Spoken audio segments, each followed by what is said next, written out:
Pada awal karyanya, Yesus beserta murid-muridnya tiba di Kapernaum. Setelah hari Sabat mulai, Yesus segera masuk ke dalam rumah ibadat dan mengajar. Dan orang-orang takjub mendengar pengajarannya, sebab ia mengajar sebagai orang yang berkuasa, tidak seperti ahli-ahli Taurat. Pada waktu itu, di dalam rumah ibadat mereka ada seorang yang kerasukan roh jahat. Dan orang itu berteriak, "Apa urusanmu dengan kami, hai Yesus, orang Nazaret? Apakah engkau datang untuk membinasakan kami? Aku tahu siapa engkau, yang kudus dari Allah." Tetapi Yesus membentaknya, "Diam, keluarlah dari dia." Roh jahat itu mengguncang-guncang orang itu, dan sambil menjerit dengan suara nyaring, roh itu keluar dari dia. Mereka semua takjub, sehingga mereka memperbincangkannya. Katanya, "Apa ini? Suatu ajaran baru.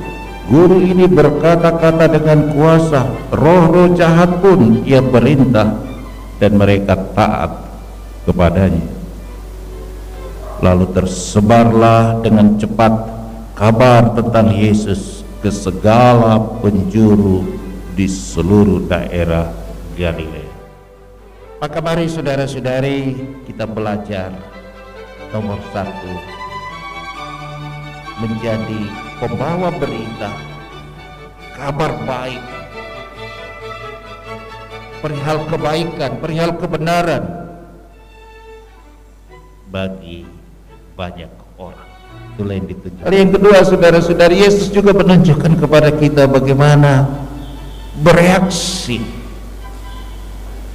ketika kita berhadapan dengan sikap, ucapan orang lain yang boleh jadi tidak menyenangkan. Yesus banyak kali mengalami itu, saudara-saudari, di dalam hidupnya. Ya, kita tahu misalnya cerita dia kembali ke Nazaret, ya, dan di sana orang sekampung tahu siapa dia, siapa bapaknya, siapa ibunya. Setelah dia mengajar, orang-orang lalu justru bersikap minor, menolak dia, sampai Yesus katakan, "Seorang nabi dihormati di mana-mana kecuali di tempat asal dia sendiri." Di dalam Injil tadi juga kita mendengar penolakan terhadap Yesus, dan ironisnya yang menolak dia ini adalah roh jahat yang merasuki salah satu dari orang-orang yang ada di dalam rumah ibadah. Dan roh jahat itu berteriak secara sangat agresif, juga secara cukup provokatif, "Apa urusanmu dengan kami?" Ini kan sebuah penolakan. Apa urusanmu? Ya. Jangan ku kepo, ya. Jangan ku setak, ya. Jangan ku GU, kira-kira begitu. Apa urusanmu? Kau datang di sini berdiri mengajar. Sekali lagi ini ironisnya justru datang dari roh jahat. "Hai Yesus, orang Nazaret." Dengan menyebut Nazaret itu sebetulnya secara tersamar mengatakan, "Siapa Tuhan jikau? Apa jikau? Orang Nazaret.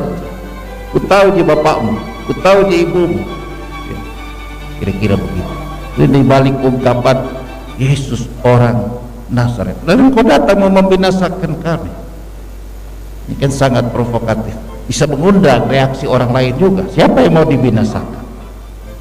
Tapi saudara-saudari,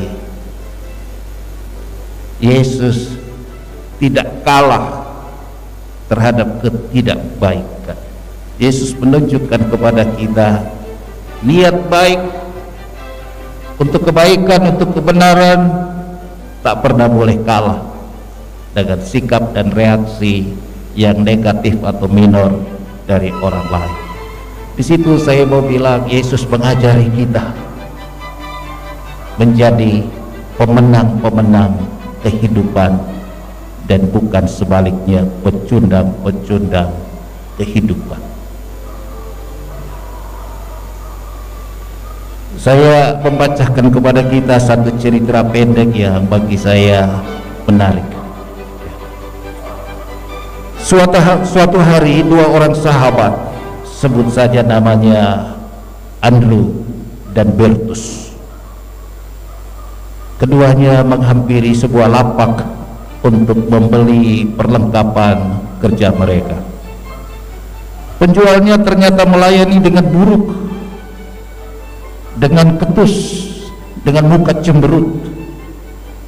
Andrew jelas menjadi jengkel karena mendapatkan pelayanan seperti itu. Tapi yang mengherankan, Pak Bertus tetap saja enjoy, dia bersikap sopan, ya, dia masih bisa menunjukkan senyum ramah, ya, kepada pelayan tersebut. Lantas si Andrew bertanya kepada Bertus, "Hei, mengapa kamu masih bersikap sopan dengan penjual yang tidak sopan dan yang menyebalkan itu?" Kata si Bertus, "Loh, kenapa aku harus mengizinkan dia menentukan caraku dalam bertindak? Kitalah sang penentu atas kehidupan, bukan orang lain." Tetapi dia melayani kita dengan buruk sekali, bantah si Andrew. Dia masih terbawa rasa jengkel. Si Bertus pun menjawab, "Ya, itu masalahnya dia. Dia mau bad mood, mau tidak sopan, dia melayani dengan buruk. Itu urusannya, tidak ada kaitannya dengan kita.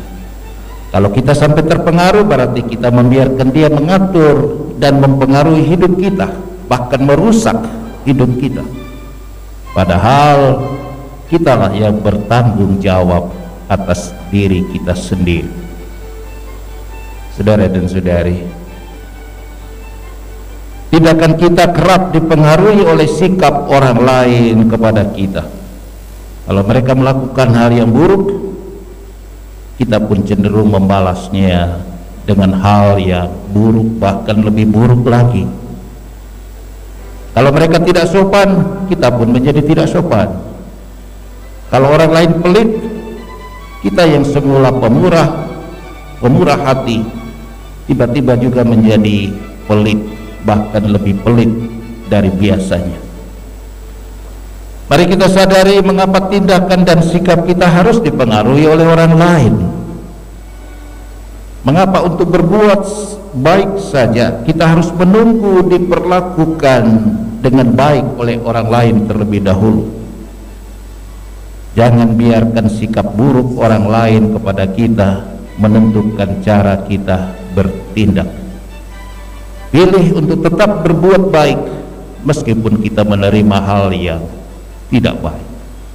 Itulah yang ditunjukkan Yesus kepada kita semua. Kita mau belajar dari Yesus. Ketika sedang mengajar di dalam rumah ibadat, saat orang takjub mendengarkan pengajarannya yang penuh kuasa dan wibawa, Yesus bahkan diganggu, diusik oleh seorang yang dikuasai oleh roh jahat. Orang itu berteriak, "Apa urusanmu dengan kami, hai Yesus orang Nazaret? Kau datang mau membinasakan kami? Aku tahu siapa engkau, yakni yang kudus dari Allah." Yesus tidak membiarkan dirinya dihalangi, apalagi didikte, dipengaruhi oleh teriakan roh jahat yang pasti membuat gaduh pada waktu itu.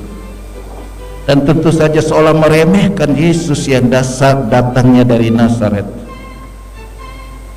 Tetapi Yesus tetap tegar dan tegas. Dia tidak terusik, bahkan memerintahkan roh-roh jahat itu keluar, dan mereka pun taat kepadanya. Yesus tidak membiarkan dirinya dipengaruhi oleh ketidakbaikan dan reaksi negatif yang ditujukan kepadanya. Kebaikan tak boleh kalah terhadap kejahatan. Kebaikan tetap dilakukan kendati situasi dan kondisi tidak baik bahkan cenderung buruk. Yesus mengajari kita menjadi pemenang kehidupan. Mari kita belajar menjadi pemenang dan bukan pecundang. Pemenang kehidupan yang selalu berusaha berbuat baik dan bukan pecundang yang dipengaruhi bahkan diracuni oleh ketidakbaikan. Mengakhiri renungan ini, saya kutip kata-kata bijak yang juga pernah saya baca dari sebuah sumber. Dikatakan begini: pemenang kehidupan adalah orang yang tetap sejuk di tempat yang panas, yang tetap manis di tempat yang pahit, yang tetap merasa kecil meskipun telah menjadi besar, serta tetap tenang di tengah badai yang paling hebat sekalipun. Dan saudara-saudari, inilah yang dicontohkan Yesus bagi kita melalui perikop Injil hari ini. Semoga kita sekalian mencontohi teladan Yesus dan juga dikuatkan oleh rahmat-Nya sendiri, oleh Roh Kudus-Nya. Kita akan selalu menjadi pemenang-pemenang dalam kehidupan ini, dan sekali lagi bukanlah pecundang-pecundang yang merusak kehidupan. Tuhan Yesus memberkati kita semua. Amin.